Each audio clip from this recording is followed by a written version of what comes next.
Bismillahirrahmanirrahim. Assalamu alaikum, dear students. Today I am discussing the determinant of a matrix before starting the exercise 7.4. 7.4 शुरू करने से पहले मैं आपको determinant of matrix बता दूं, and you have to do this lecture point in your register also. आपको ये काम अपने रजिस्टर में भी उतारना है, ये lecture point अपना एक्सरसाइज 7.4 शुरू करने से पहले।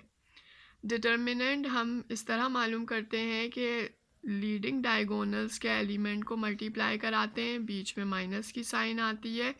प्रीसीडिंग के एलिमेंट्स को आपस में जो है वो हम मल्टीप्लाई कराते हैं, उसके बाद मल्टीप्लिकेशन का जो आंसर आता है उनको हम आपस में सबट्रैक्ट करवा देते हैं। इस तरह हमारे पास डिटर्मिनेंट ऑफ अ मैट्रिक्स निकल आता है। अच्छा जी, जब डिटर्मिनेंट का आंसर हमारे पास, डिटर्मिनेंट ऑफ अ मैट्रिक्स का आंसर हमारे पास 0 आता है तो हम उसको सिंगुलर मैट्रिक्स कहते हैं और वो आगे सिंप्लीफाई नहीं होगा। लेकिन डिटर्मिनेंट ऑफ मैट्रिक्स का आंसर अगर 0 नहीं आता तो हम उसको नॉन सिंगुलर मैट्रिक्स कहते हैं और ये आगे सिंप्लीफाई भी होगा मज़ीद। Okay, now class, the other topic is adjoint of a matrix. Adjoint of a matrix हम इस तरह मालूम करते हैं, adjoint A लिखेंगे। adjoint A में क्या करेंगे, हम लीडिंग डायगोनल्स के एलिमेंट की प्लेस चेंज कर देते हैं और प्रीसीडिंग डायगोनल्स के एलिमेंट्स की हम साइन चेंज कर देते हैं। तो ये कहलाता है adjoint of a matrix। और ये लेक्चर पॉइंट भी आपने अपनी जर्नल में, अपने रजिस्टर में जो है वो आपने कॉपी डाउन करना है। याद रखें कि लीडिंग डायगोनल्स की प्लेस चेंज होगी और प्रीसीडिंग डायगोनल्स की साइन चेंज होगी।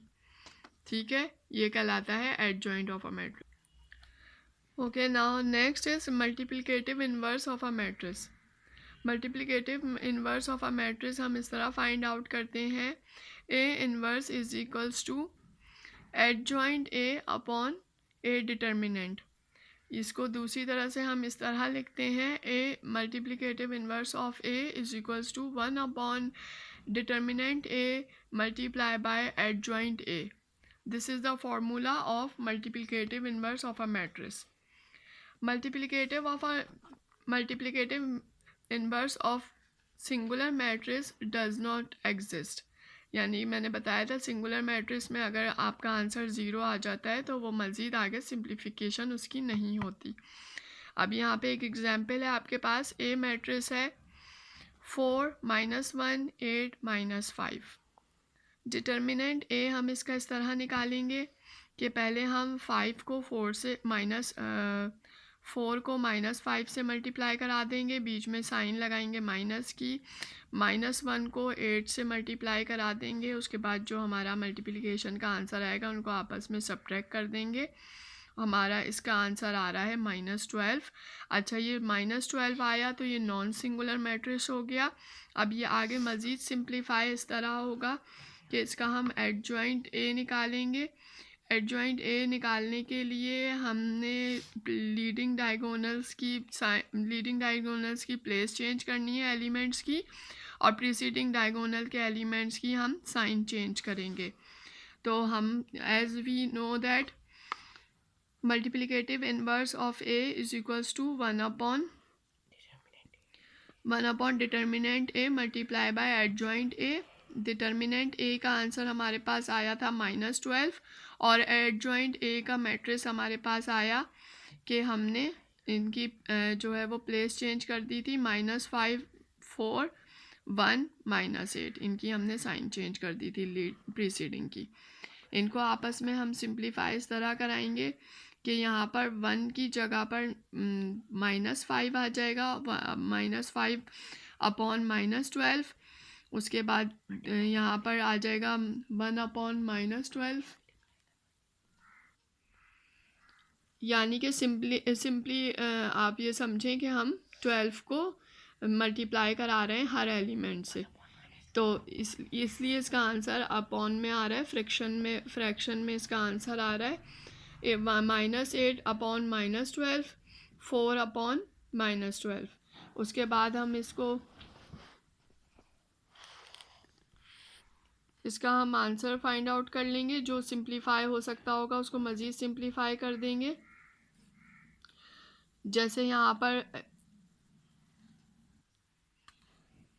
अच्छा, यहाँ पे -5 और -12 की साइन आपस में कैंसिल हो गई, 5/12 बचा। यहाँ पे 1/12 था तो 1/12 ही रहा। यहाँ पे 8/12 था तो वो हमने इसको 2 के टेबल से, बल्कि 4 के टेबल से हमने इसको सिंप्लीफाई कर दिया। और यहाँ पे 4/12 था तो यहाँ पर भी हमने इसको 4 के टेबल से सिंप्लीफाई कर दिया। और इस तरह हमारे पास मल्टीप्लिकेटिव इन्वर्स ऑफ ए का मैट्रिक्स यहाँ पर निकल आया। ये हमारा आंसर है। Evaluate now exercise 7.4 question number 1, evaluate determinant of the following matrix. Determinant का आपको मैंने बता दिया था कि लीडिंग डायगोनल्स के एलिमेंट मल्टीप्लाई होंगे और प्रीसीडिंग डायगोनल्स के एलिमेंट आपस में मल्टीप्लाई होंगे और उनका जो आंसर आएगा वो आपस में हम उसको सबट्रैक्ट करा देंगे। You have to do this exercise in your registers. ये एक्सरसाइज आपने खुद से करनी है रजिस्टर्स में, और मैं जो हूँ इसके जो पिक्चर्स हैं वो भी आपको सेंड कर दूँगी, लेकिन कोशिश करिएगा कि ये आप खुद करें। Question number 2 of 7.4, which of the matrices given below are non singular. इसमें आपको पता है कि आपने नॉन सिंगुलर कौन थे, जिन मैट्रिक्स में डिटर्मिनेंट मैट्रिक्स का आंसर 0 आना था वो सिंगुलर थे, और जिनका 0 नहीं आना था आंसर वो जो थे नॉन सिंगुलर मैट्रिक्स थे। ये भी बहुत इजी है, ये भी मैं आपको पिक्चर्स तो सेंड कर दूंगी, लेकिन आप खुद से कोशिश करिएगा इसको करने की। Okay class, question number 3 of 7.4, find the adjoint of the matrix given in the question number 2। Question number 2 के ही जो मैट्रिसेस थे आपने उनका एडजॉइंट निकालना है। एडजॉइंट का मैंने तरीका बता दिया था कि लीडिंग डायगोनल्स के एलिमेंट्स की प्लेस चेंज होगी और प्रीसीडिंग डायगोनल्स के एलिमेंट्स की हम साइन चेंज करेंगे। बहुत इजी एक्सरसाइज है ये, सॉरी बहुत एक ईजी क्वेश्चन है ये, तो ये भी आप लोग अपनी तौर पर ख़ुद करने की कोशिश करें, लेकिन फिर भी मैं इसके आंसर्स आपको सेंड कर दूंगी। Okay class, in question number 4, find inverse of each of the following matrix if it exist. If it exist का मतलब है यानी कि अगर वो नॉन सिंगुलर हुआ तो उसको मज़ीद सिंप्लीफाई करेंगे, और अगर वो सिंगुलर हुआ यानी कि उसका आंसर 0 आया तो हम उसको वहीं पे छोड़ देंगे। तो इसका इन्वर्स का तरीका मैंने आपको बता दिया था। फॉर्मूला इसका था A inverse is equals to 1/A determinant multiply by adjoint A। तो हम इसमें सबसे पहले क्या करेंगे, सबसे पहले डिटर्मिनेंट निकालेंगे। डिटर्मिनेंट निकालने के बाद हम उस देखेंगे कि ये नॉन सिंगुलर है, तो फिर हम उसका एडजॉइंट निकालेंगे और फिर उसके डिटर्मिनेंट के जो आंसर आएगा उसको हम एडजॉइंट A के एलिमेंट से मल्टीप्लाई करा देंगे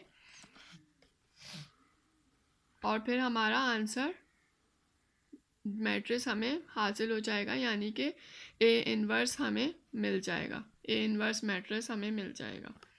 ठीक है, मैं इसकी भी पिक्स आपको सेंड कर दूंगी, ये भी आपने कंप्लीट करना है question. Okay now till then next lecture, Allah हाफिज़।